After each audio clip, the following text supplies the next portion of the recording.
Hello students, हम पढ़ रहे थे laws of motion chapter number 5। हमने मोमेंटम देखा था, Newton's first laws of motion तक देख चुके थे। आज हमको देखना है second law of motion, third law of motion. Third law of motion के ऊपर एक कॉन्सेप्ट है इम्पल्स का, सेकंड लॉ के बेसिस पर उसको हमको देखना है। शुरू करते हैं Newton's second law of motion से। Newton second law of motion क्या बोलते हैं कि आपका जो मोमेंटम हमने कल पढ़ा था, तो मोमेंटम जिस रेट से चेंज हो रहा होगा, मतलब क्या, rate of change of momentum, ठीक है, delta P by delta T, ये रेट ऑफ चेंज होगा, वो डायरेक्टली प्रोपोर्शनल होगा किसके, to the force applied on the object. मतलब अगर आप किसी ऑब्जेक्ट पे कुछ फोर्स लगाते हो तो उसके अंदर मोमेंटम आएगा। ये तो आपको पता है, मोमेंटम चेंज होगा, क्योंकि फोर्स लगाओगे तो अगर रेस्ट में होगा तो मोशन में आएगा, मीन्स वेलोसिटी आई, वेलोसिटी में चेंज हुआ। और अगर वेलोसिटी में चेंज हुआ, इसका मतलब हमने क्या बोला, मास इंटू वेलोसिटी क्या था, मोमेंट, तो मोमेंटम में भी चेंज होगा। मोमेंटम में जो रेट ऑफ चेंज होगा, सेकंड लॉ क्या बोलते हैं न्यूटन के, मोमेंटम में जो रेट ऑफ चेंज होगा, जिस रेट से टाइम के साथ जिस तरह से मोमेंटम चेंज होगा, वो डायरेक्टली प्रोपोर्शनल होगा किसके, फोर्स जो आप अप्लाई कर रहे हैं उसके। यहाँ से आप जब देखिए del P by del T हमने बोला, तो del P by del T को क्या लिख सकते हो, पी की जगह एम इन टू वी। अब देखिए आपने किसी ऑब्जेक्ट के ऊपर फोर्स लगाया, उसका मास चेंज होना चाहिए क्या, नहीं, तो मास चेंज होगा भी नहीं, तो delta of M V by delta T. अब देखो मास चेंज नहीं होगा, इसलिए एम को बाहर ले लिया, M into del V by del T, तो कितना हो जाएगा, del V by del T. आपका rate of change of velocity क्या होता है, एक्सेलरेशन, तो आपका del P by del T किसके प्रोपोर्शन, किसके इक्वल आ गया, एम ए के। Means M A is proportional to F, या फिर वो क्या बोल सकते हैं, F proportional to M A. Proportionality sign हटाएंगे, एक कांस्टेंट आएगा के, उस के की वैल्यू क्या होती है 1, तो इसलिए सीधे हम बोल देते हैं कई बार F is equals to M A. ये होता है आपका सेकंड लॉ ऑफ मोशन। हम बात करते हैं इसी के ऊपर बेस्ड कॉन्सेप्ट है इम्पल्स का। इम्पल्स की बात करने से पहले इम्पल्स के थोड़ा सा अंडरस्टैंडिंग के लिए आपको एक एग्जांपल देते हैं। क्रिकेट खेलते हुए आपने या तो खेला होगा या किसी ने देखा होगा क्रिकेट खेलते हुए, तो जब भी कोई फील्डर कैच करता है तो अपने हाथ को थोड़ा सा नीचे लेके जाता है।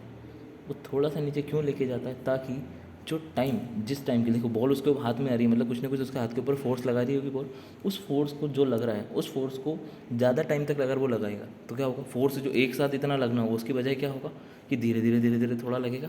तो उस धीरे धीरे धीरे जो थोड़ा फोर्स लगेगा, इसका एक और एग्जांपल देखो बताता हूँ क्यों धीरे धीरे। आप जोर से दौड़ के आओ और दीवार पे एक मुक्का मारो, जोर से दौड़ के आओ और एक दीवार पे मुक्का मारो, तो आपको हाथ पे लगेगी।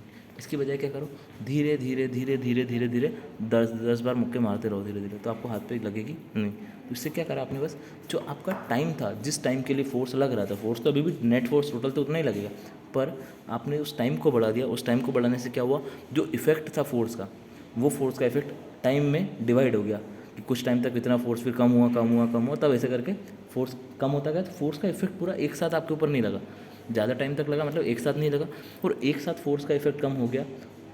इसीलिए तो इफेक्ट ऑफ फोर्स जो आपका टर्म है, जो मैं बार बार यूज़ कर रहा हूँ कि फोर्स का इफेक्ट, फोर्स का इफेक्ट, उसको हम बोलते हैं इम्पल्स। क्या होता है, इम्पल्स रिप्रेजेंट करते हैं जे से, J is given by F into delta T. जो फोर्स आप लगा रहे हो, जिस टाइम ड्यूरेशन के लिए लगा रहे हो, वो डेल्टा टी इंटू हो जाएगी न्यूटन सेकंड, डायमेंशनल फॉर्म हो जाएगा एम एल टी माइनस 1। एक और डेफिनेशन भी होती है कि जो इम्पल्स होता है वो आपको क्या शो करता है कि मोमेंटम में कितना चेंज हुआ है। J is given by delta P, कैसे, एफ इंटू डेल्टा टी तो लिखा ही था, उसमें delta P by delta T लिख दिया, किसको, एफ को, by Newton's second law of motion से। तो यहाँ से आपको डेल्टा टी कैंसिल, तो बचेगा क्या, impulse J is given by delta P means change of momentum. Next आते हैं हम Newton's third law of motion पे। Newton's third law of motion क्या बोलता है, उसके पहले फिर से एक बार इसकी कहानी समझते हैं। कहानी है कि आप गए हो स्विमिंग करने, या नाव में बैठ के जा रहे हो। आप नाव में बैठ के जा रहे हो और वो जो नाव चलाने वाला है वो पीछे की तरफ पुश कर रहा है पानी को। आपको जाना आगे है, पर वो पुश कहाँ कर रहा है, पीछे की तरफ। वो कह रहा है, जब उस नाव चलाने वाले ने जब पीछे की तरफ फोर्स लगाया, तब क्या हुआ, पानी ने आपके ऊपर आगे की तरफ फोर्स लगाया और उसकी वजह से आप आगे बढ़ते गए।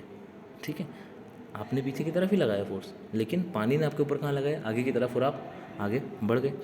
यही कॉन्सेप्ट, यही ऐसी बहुत सारी चीज़ें न्यूटन ने ऑब्जर्व करी और उसने अपना थर्ड लॉ ऑफ मोशन दे दिया कि कोई भी ऑब्जेक्ट के ऊपर अगर आप फोर्स लगाओगे, कोई भी ऑब्जेक्ट के ऊपर आपने कुछ एक्शन करी, तो वो ऑब्जेक्ट भी आपके ऊपर उतना ही रिएक्शन देगा, लेकिन अपोजिट डायरेक्शन में देगा। Means an object, if a force is every action has an equal and opposite reaction, but equal and opposite होगी रिएक्शन, ये पक्की बात है, but action and opposite are on two different objects. ये किताब में लिखी हुई ज़्यादा नहीं मिलेगी लाइन, मैं बता रहा हूँ कि एक्शन और रिएक्शन जो होगी वो दूसरी एक ही बॉडी के ऊपर दोनों नहीं होगी। अगर आपने एक्शन एक बॉडी पे किया तो रिएक्शन दूसरी पर मिलेगा।